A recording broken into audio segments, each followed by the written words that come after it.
শুরুটা হয় 2010 সালের সময়কে দেখিয়ে, যেখানে আটলান্টিক মহাসাগরের একটি দ্বীপে আমরা একটি হাইটেক ল্যাব দেখতে পাই, যেখানে ইঞ্জিন কর্পোরেশন তাদের বিজ্ঞানী এবং ইঞ্জিনিয়ারদের সাহায্যে ডাইনোসরের রক্ত এবং ডিএনএতে পরিবর্তন আনার প্রক্রিয়া শুরু করে। ইঞ্জিন কর্পোরেশন এখানে ডাইনোসর তৈরি করে ফেলেছে।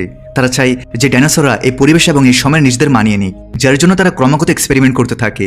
এই এক্সপেরিমেন্টের সময় তারা একটি টিউরেক্সের ডিএনএ পরিবর্তন করার চেষ্টা করে। তখনই সেখানে একজন কর্মীর দ্বারা ভুল হয়ে যায় এবং তার ভুলের কারণে মেশিনগুলোতে সমস্যা দেখা দেয়। টিরেক্স এখন একটি নতুন বিপজ্জনক মনস্টারের রূপ নিয়েছে। এরপর সে পুরো ল্যাবের ধ্বংসযজ্ঞ চালায় আর বিজ্ঞানীদের মেরে ফেলে।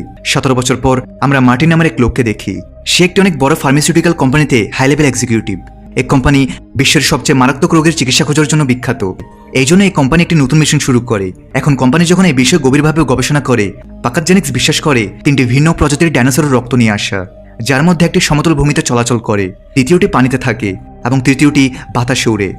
কিন্তু এই কাজটা এত সহজ নয়, কারণ এই ডাইনোসররা বিশ্বের সবচেয়ে বিপজ্জনক এবং নিষিদ্ধ এলাকায় বাস করে।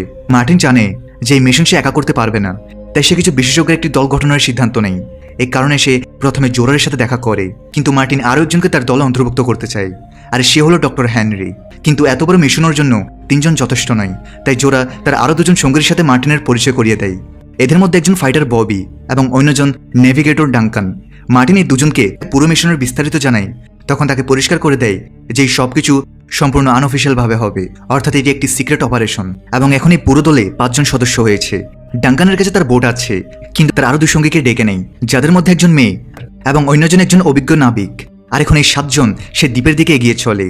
অন্যদিকে সমুদ্রে আমরা আরেকটি বোট দেখতে পাই। তখনই তাদের বোটের সাথে কিছুটা ধাক্কা লাগে এবং পানির উপরে একটি অত্যন্ত ভয়ঙ্কর প্রাণী উঠে আসে, যে আর কেউ নয় বরং সে ভয়ঙ্কর মোসাসরাস।